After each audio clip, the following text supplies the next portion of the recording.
Bueno, vamos a ver entonces hoy a continuación cuáles son esos impuestos, ¿sí? Esos 13 impuestos a nivel nacional, ¿sí?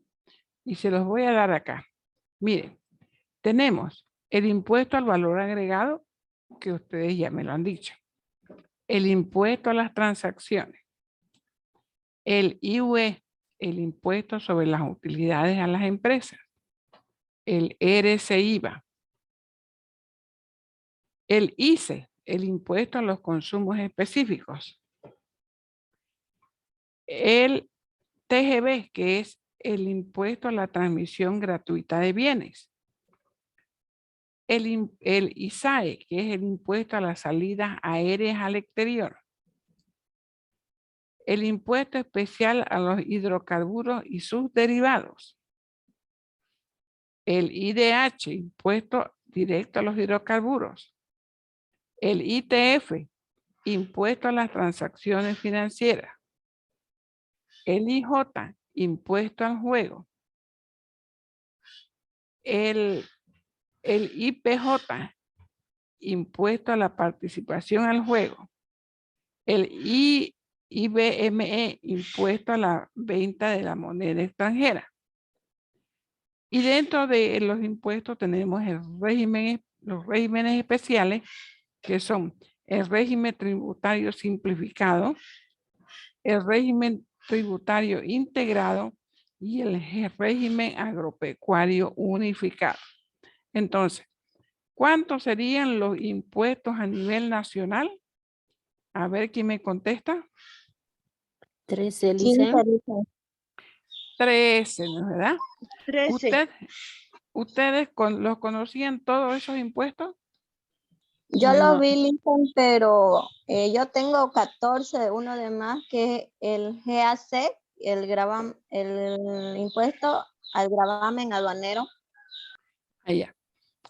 Pero ese es gravamen aduanero, ¿sí? Diferente, esas son las importaciones, ¿ya? Pero como impuestos, ese es un gravamen, no es un impuesto, ¿ya? Entonces, por eso es que no se lo toma aquí en cuenta, ¿ya? Y tenemos el régimen especial, ¿sí? El régimen tributario. Bien. Dentro de todo este conjunto de impuestos que vemos nosotros, significa de que nosotros tenemos que tener especial cuidado sobre qué actividades son las que constituyen un hecho imponible para poder generarse ese impuesto, ¿sí? Entonces, vamos a ver acá, yo tengo un documento que se los voy a pasar a ustedes para que lo tengan acá disponible, ¿sí? Un momentito.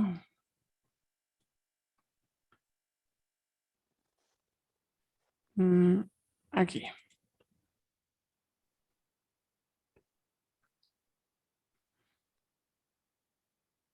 Que va a ser muy importante que ustedes también lo tengan. Se los voy a compartir en este momento. A ver, vamos a ver acá. Aquí está. ¿Sí? Este de aquí. Esto es relacionado a los impuestos nacionales, ¿sí? Que tienen que ver con el tema de todos los impuestos que hemos visto nosotros anteriormente. Como ustedes ven, dentro de lo que constituye, hemos visto nosotros, vimos una parte de lo que fue los regímenes especiales que eran el régimen simplificado, ¿verdad? Ahora estamos viendo la ampliación de lo que es un régimen general, en el cual ya corresponden a todas las personas que tengan su NIT y emitan factura. Esa es la característica especial del régimen general, de que se emite factura, ¿sí? Entonces, ¿Quiénes son los contribuyentes? Dice, ¿no? Son las personas naturales que ejercen profesiones liberales u oficios, como también anticresistas, ahorristas y otros. Cualquier persona. Cuando nosotros hablamos de personas, ¿qué tipo de personas nosotros conocemos? Según lo que establece el Código de Comercio. ¿Cuántos tipos de personas conocemos nosotros? ¿Se recuerdan ustedes?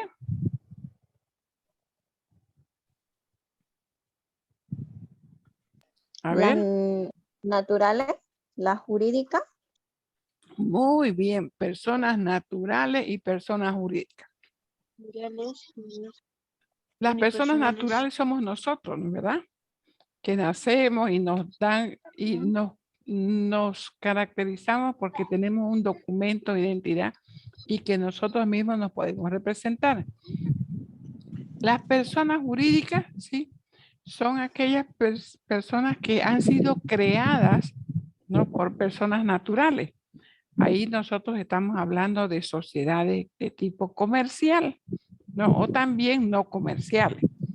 El rubro que a nosotros nos corresponde, estamos hablando de sociedades comerciales, que tenemos la sociedad de responsabilidad limitada, la sociedad anónima, en comandita simple, comandita por acciones, ¿no? Las sociedades accidentales. Ese tipo de sociedades constituyen para nosotros las personas jurídicas, ¿sí? Entonces, están conformadas se han creado a través de un documento que se llama el Testimonio de Constitución. Para nosotros el Testimonio de Constitución representa como el certificado de nacimiento de una persona jurídica, porque ahí estamos dando inicio a esa persona que tiene nombre, que tiene una razón social y que además están descritas las actividades económicas que va a realizar en común acuerdo con todos los socios al momento de iniciar la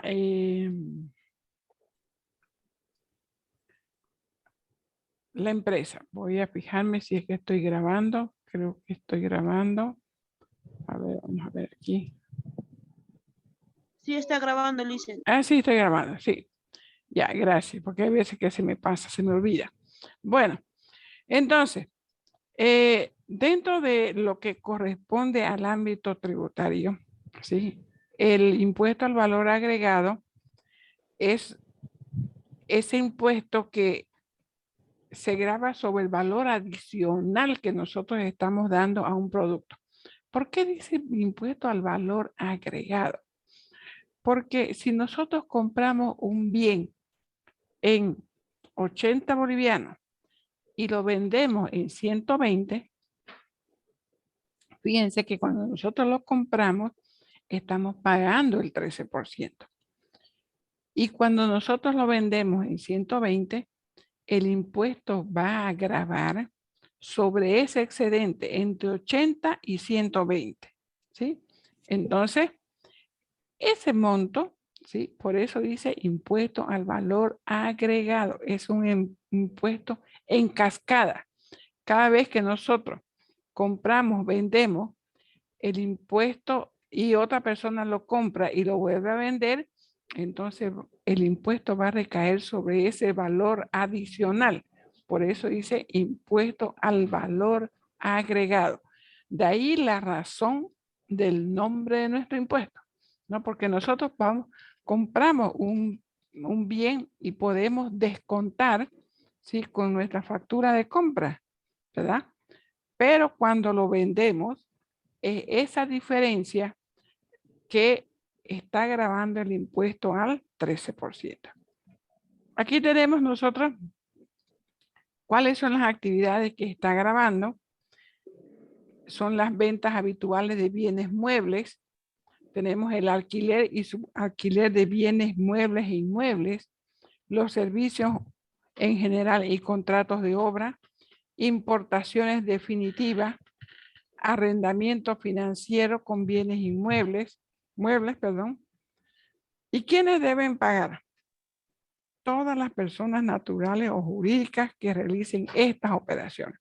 Es decir, que aquí no hay excepción. ¿Y quiénes están exentas? Las exportaciones. ¿Por qué las exportaciones están exentas? Porque a nivel internacional, a nivel mundial, lo que nosotros vendemos son productos, no son impuestos. Entonces, exportamos productos, no exportamos impuestos, ¿sí? También las importaciones bona fide hasta $1,000 americanos. ¿Qué son las importaciones bona fide? A ver, ¿quién me puede decir qué es bona fide?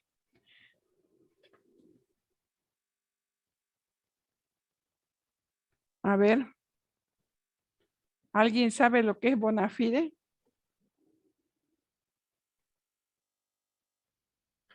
¿Alguna vez habían escuchado esto?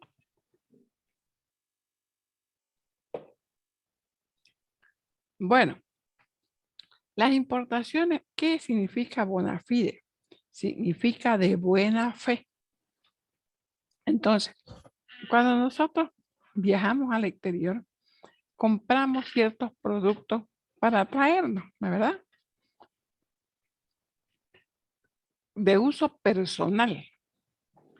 Entonces, estas importaciones que nosotros estamos realizando, que hemos comprado, supongamos que viajamos a la Argentina y nos compramos alguna ropa, algunos enseres, lo que nosotros deseamos. Hasta $1,000 nosotros, esas importaciones, porque es una importación, ¿sí? Hasta $1,000 no está obligada a pagar impuestos, es decir, el gravamen aduanero ni tampoco el IVA, ¿sí? Perdón, el IVA, ¿sí? Entonces, esas importaciones se las llama de buena fe, bona fide, hasta $1,000 americanos. Después también, ¿quiénes no pagan? La cesión de bienes o activos sujetos a proceso de titularización o cargo de sociedades titularizadas. Es decir, cuando nosotros estamos dando bienes, ¿sí? Y que están todavía sujetos a que den el título de propiedad. Transferencia de cartera. Cuando nosotros hablamos de transferencia de cartera, cuando usualmente, vamos a decir, ¿no? Le transferimos una cartera a otra. ¿Saben ustedes lo que es una cartera? ¿Cómo representamos nosotros la cartera? Un monto de dinero que tiene. Ya, exactamente, es un monto de dinero. Pero nosotros hablamos de cartera de cliente, ¿sí? Entonces, por ejemplo, a mí me deben, como empresa, me deben 100,000 bolivianos, ¿sí? Pero yo le digo, yo no tengo tiempo para cobrar a estos clientes. No es mi rubro. Cometí el error de vender al crédito. Entonces, yo le digo a una empresa o al banco o a alguna entidad en particular, le digo, yo le transfiero mi cartera de cliente y usted se encarga de cobrarle. Muy bien, ¿no? Entonces, yo le vendo esas cuentas por esos clientes, esos 100,000 bolivianos se los vendo y le digo, ¿cuánto me da usted por esta cartera de cliente? Y me dice, a ver qué tiempo es su deuda que le deben a usted sus clientes, si tiene respaldo, si no tiene. Negociamos, pues, ¿no? Y me dice, está bien, yo le doy 60,000 bolivianos por esta cartera de cliente y yo me hago cargo. Ya si me pagan o no me pagan o les logro cobrar o ahora o de aquí 3 meses, ya corre por mi cuenta. Entonces, eso es una transferencia de cartera. Y usualmente estos se dan con mayor frecuencia y que son más notorias estas noticias cuando hay un cierre de un banco, ¿no? Entonces, ¿qué dicen? Una transferencia, hay una transferencia de cartera. Le transfieren los clientes, ¿no? A los que le van a cobrar, ¿no? Y también hay una transferencia de cartera porque también no solamente se transfieren cuentas por cobrar, también se transfieren cuentas por pagar. Entonces le transfieren todo. ¿Se ve usted? Ya no le va a pagar a Juan Pérez, le va a pagar a, o no le va a pagar al banco, no sé, Videsa, le va a pagar al Banco Unión. Listo. Entonces hay una transferencia de cartera, ¿no? Ya las obligaciones, ya no tanto por cobrar como por pagar, generalmente se negocian y se transfieren a otra persona jurídica o persona natural o a otra empresa, ¿no? Entonces, eso se llama transferencia de cartera. Y transferencias con valores de oferta pública. Entonces, si hay una oferta pública, entonces esas transferencias con esos valores tampoco no están sujetas al pago del IVA. Bien, también las exportaciones, venta de artículos turísticos y hospedaje a turistas extranjeros, ¿sí? Actividades culturales de artistas nacionales en escenarios municipales o estatales. Quiere decir que si hay un concierto de algún conjunto, entonces esos no están de índole nacional, no están sujetos al pago del impuesto, al valor agregado. La venta de libros y publicaciones estatales. Por ejemplo, no sé si alguna vez ustedes han ido a comprar libros para el colegio de los niños, le emiten factura, pero le dicen no está sujeto a crédito fiscal. ¿Por qué? Porque la venta de libros está exenta de impuestos. Entonces, nos emiten la factura, pero a nosotros no nos podemos descontar el IVA. ¿Por qué? Porque esa actividad no está sujeta a impuestos. Y el transporte internacional, ¿sí? La cuota es del 13%, sabemos, y se paga con los formularios 200 y 210 para exportadores. Y en su caso también podemos pagar en la boleta 1000 cuando se hacen las retenciones correspondientes o también se paga fuera de término, ¿sí? ¿Cuándo se debe pagar? Mensual, de acuerdo al vencimiento, según el último dígito del NIT. El otro impuesto que tenemos es a las transacciones, ¿sí?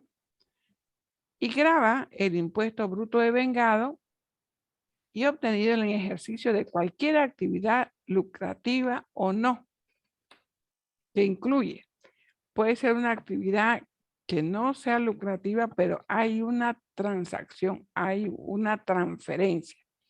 Por ejemplo, el comercio, la industria, la profesión, el oficio, los alquileres de bienes, obras y servicios, transferencias a título gratuito de bienes muebles, inmuebles y derechos. Por eso dice que este impuesto grava también la actividad lucrativa o no. Porque supongamos que nosotros queremos transferir un bien con fines benéficos. Ya tenemos esta camioneta y queremos donársela al hogar de ancianos, por decir cualquier cosa, ¿no? Entonces, esa transferencia que nosotros estamos haciendo porque lo estamos donando, igual tiene que pagar impuestos. No nos está generando a nosotros ningún beneficio, ¿verdad? Por eso dice actividad lucrativa o no. Entonces, se tiene que pagar el impuesto a la transferencia.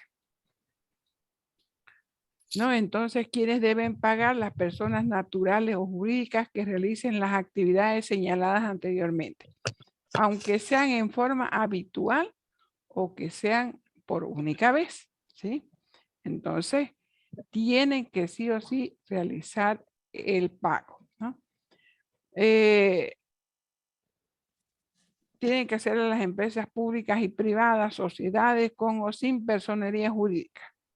O sea, no hay necesidad de que a quienes intervienen en esa transacción obtengan, tengan una persona jurídica, ¿sí?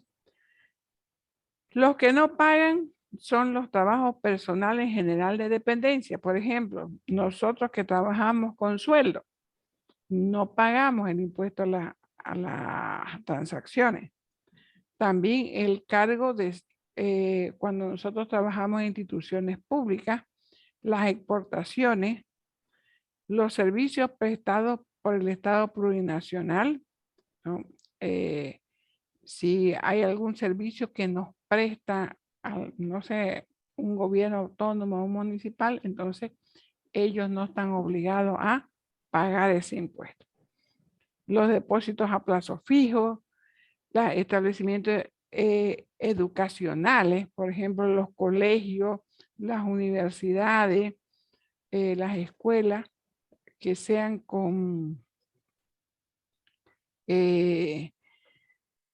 que estén dentro de un plan oficial, ¿sí? Ellos también están exentos del pago del impuesto a las transacciones, ¿sí? Las ventas de libros, igual como no tienen IVA, tampoco tienen IT. Publicaciones informativas, periódicos y revistas, esos están exentos, ¿sí? Y la contemplada en la ley de mercado de valores, así como cuotas de capital. Es decir, cuando hay cuotas de capital, tampoco se paga el impuesto a las transacciones. Servicios prestados por representaciones diplomáticas, compra-venta de minerales, metales, petróleo y gas natural en el mercado interno, siempre que sea destinado a la exportación. La transferencia de cartera, ¿no? También estos están, igual que el IVA, tampoco están grabados en la transferencia de cartera. Las actividades culturales, la cesión de bienes, ¿no? ¿Cuál es la cuota? La alícuota del IT es del 3%. Y tenemos acá los formularios donde se pueden pagar y cuándo se debe pagar. Sabemos que todos estos impuestos son de índole mensual, ¿no? Y cuando hay una transferencia o declaratoria de herederos, ¿sí? Entonces debe realizarse 10 días hábiles posterior a la fecha. ¿Sí? Es decir, hay esa declaratoria de herederos cuando es transmisión gratuita de bienes. Fíjense que cuando nosotros hablamos de transmisión gratuita de bienes, ahí vienen las herencias. Entonces, hay esa concesión de esos bienes. Entonces, desde el momento en que se declara quiénes van a ser los herederos, se tiene que pagar se tiene 10 días para pagar el impuesto, el 3% posteriores a esa declaración. Y lo mismo sucede, por ejemplo, cuando tenemos nosotros una transferencia gratuita de bienes por donaciones, igual, ¿no? Por más que sea una donación a una institución, cualquiera sea, se tiene que cancelar con 10 días de posteriores. ¿Puedo pagar a los 20 días? Puedo pagar.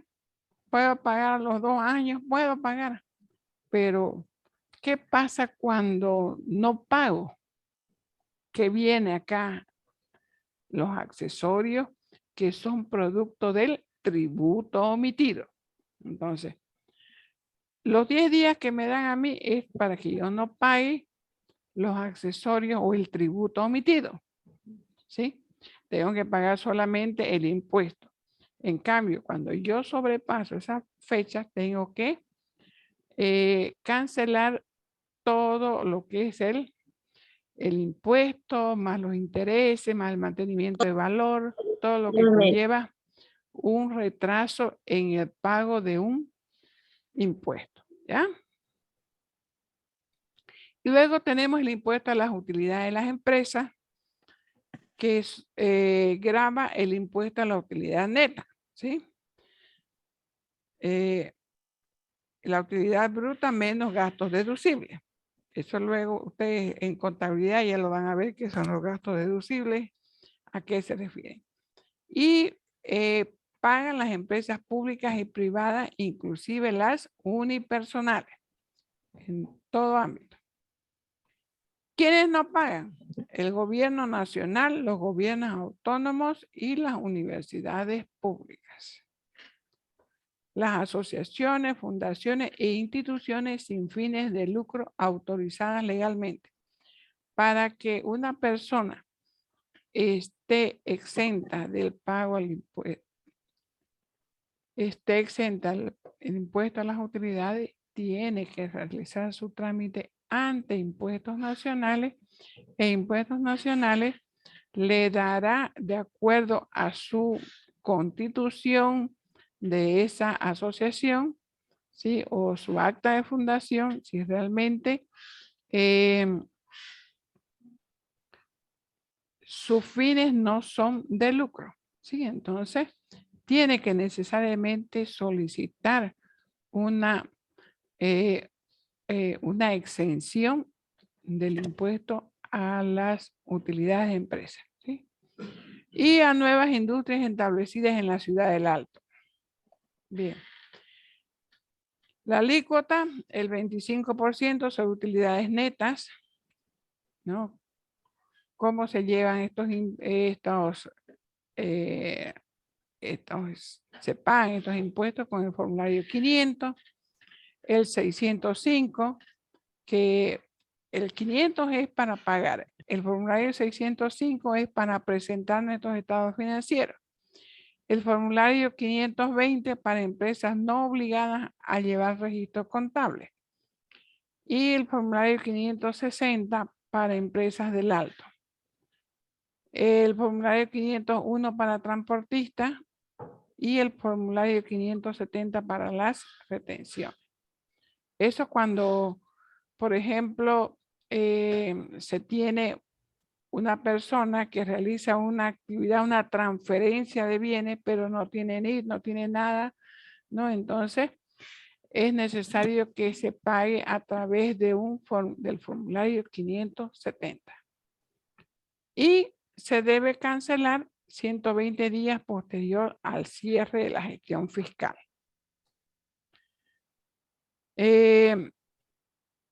También los profesionales liberales u oficio, ¿no? Ellos se presume, la ley establece de que los profesionales tienen una utilidad presunta del 50% de sus ingresos, ¿no? Entonces, dice, bueno, de todos los ingresos que percibe un profesional, el 50% es su utilidad. Listo. Así, ¿no? Entonces, luego de los ingresos deducido el IVA. Luego, ¿quiénes pagan? Los profesionales que ejercen liberales de oficio, ¿no? Abogados, auditores, arquitectos, ingenieros, todos aquellos que prestan sus servicios profesionales. ¿Y quiénes no pagan? Los profesionales que están desarrollando su actividad en relación de dependencia, es decir, que reciben un sueldo mensual, ¿sí? Aquellos que son asalariados no pagan el impuesto a las utilidades, ¿sí?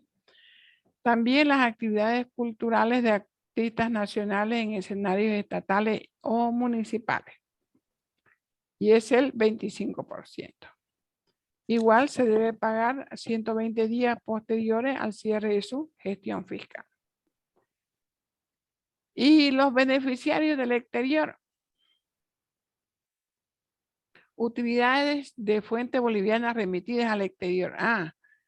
Aquí hay una empresa que funciona en Bolivia, pero que sus accionistas, hay 2 o 3 accionistas que están en el exterior, ¿sí? Entonces, esas personas deben pagar un impuesto, ¿sí? Actividades parcialmente realizadas en el país. Personas naturales y jurídicas que remitan dicha renta. ¿Sí? ¿Cómo se calcula? El 12% para remesas al exterior por rentas de fuente boliviana, es decir, si la actividad se realiza la actividad económica que se realiza es propia del Estado, ¿verdad? De la actividad en Bolivia. Para actividades parcialmente realizadas en el país. Puede ser que estén realizando no toda su actividad acá, entonces tienen que pagar solamente el 4%. Y el 1% por remesas al exterior, también por actividades parcialmente realizadas en el país. Los formularios tenemos acá y también se paga de acuerdo al vencimiento según el último número del NID. Y tenemos la alícuota adicional al IUE de las empresas mineras. Estamos hablando de empresas, no de cooperativas. Las cooperativas están exentas. Las cooperativas mineras. ¿Y qué es la alícuota adicional? Significa que las empresas, productos de, imaginémonos que exportan un producto y resulta de que debido al precio del mercado externo, ¿no? Se han beneficiado con ese sobreprecio que ha existido. Entonces, sobre ese sobreprecio tienen que pagar también el 12.5%. ¿Sí? Entonces dice, las utilidades adicionales originadas por las condiciones favorables de precio de los minerales y metales. Es decir, si subía el precio, no sé, del estaño en forma extraordinaria, las empresas sobre ese excedente tendrán que pagar el 12.5%. Y el IUE financiero, ¿sí? También se refiere a un excedente, pero a las entidades financieras, pero respecto a su patrimonio neto, ¿sí? ¿Cómo se ha beneficiado el patrimonio de una empresa financiera? Si ha crecido, entonces ese excedente de producto de la rentabilidad, de las ganancias que han tenido, tendrán que cancelar el 13% sobre ese monto, ¿sí? Las entidades bancarias y no bancarias reguladas por la ASFE, ¿sí? Cooperativas, entidades financieras, ¿no? Todo aquello que están regulados por la autoridad y supervisión financiera. La cuota es del 12.5%. Y luego tenemos los contribuyentes en relación de dependencia. Ahora sí, esos son los que están trabajando con un sueldo mensual, ¿sí? Entonces tenemos los sueldos, salarios, los jornales, las horas extras, los bonos, las dietas, ¿no? Los viáticos. Fíjense que aquí el RCIVA no grava el aguinaldo. Tampoco los aguinaldos, los beneficios sociales, los subsidios, ¿no? La renta de jubilación, de vejez y viáticos sujetos a rendición. Esto se paga a través de el formulario 608, que son los agentes de retención, ¿sí? En este caso, las empresas están facultadas para realizar las retenciones al personal bajo su dependencia, ¿verdad? Entonces, el personal presentará, en su caso, se les requerirá de que presenten su formulario 110, si es caso tienen facturas para descargarse, y en caso de que no lo tuviera, entonces la empresa les retendrá los montos si están sujetos al tributo del RCIVA, ¿no? Boletas de pago. ¿Y cuándo se debe pagar? En los meses que existe este impuesto retenido. Si hay un impuesto, por ejemplo, en la empresa existe un impuesto que se está reteniendo de un trabajador, entonces se tiene que declarar ese impuesto. En caso de que no haya retenciones de ningún trabajador, entonces no se realiza la declaración. Y luego tenemos los contribuyentes directos, ¿no? Cuando están los alquileres, ¿sí? El RCIVA sabemos que por el tema del pago de los alquileres se tiene que realizar el pago trimestral, ¿verdad? Entonces, si se recibe un ingreso por alquileres, entonces se tiene que hacer una declaración en forma trimestral. También los intereses por cajas de ahorro a plazo fijo y cuenta corriente, ¿no? En caso de honorarios a los directores y síndicos de las empresas, sueldos al personal contratado por misiones diplomáticas, ingreso de personas contratadas por el sector público, ¿no? Consultores. La última modalidad la modalidad que se ha aplicado con bastante frecuencia en las instituciones públicas es de que se contrata a consultores para realizar determinadas tareas según diferentes proyectos que tiene la institución. Entonces, esos consultores deben declarar sus ingresos, ¿no? En forma trimestral y en caso de que, se le declaran todos sus ingresos y se le descuentan los 2 salarios mínimos por cada periodo. Y en el caso de que él presente factura, pues presentará con su formulario 110. En todo caso, si no, tendrá que pagar el importe de su impuesto, ¿sí?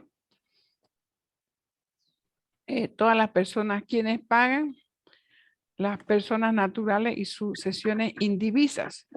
¿Qué son sucesiones indivisas? A ver, ¿quién me puede decir qué es una sucesión indivisa?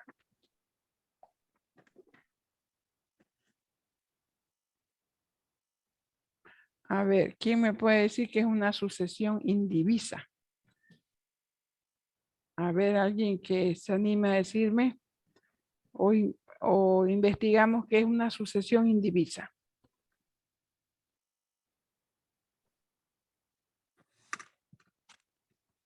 A ver, ¿quién lo tiene ahí a mano la definición de sucesión indivisa? Es cuando existe varios herederos, dice. Sí, cuando hay una herencia y todavía dice indivisa porque no se ha repartido, no se ha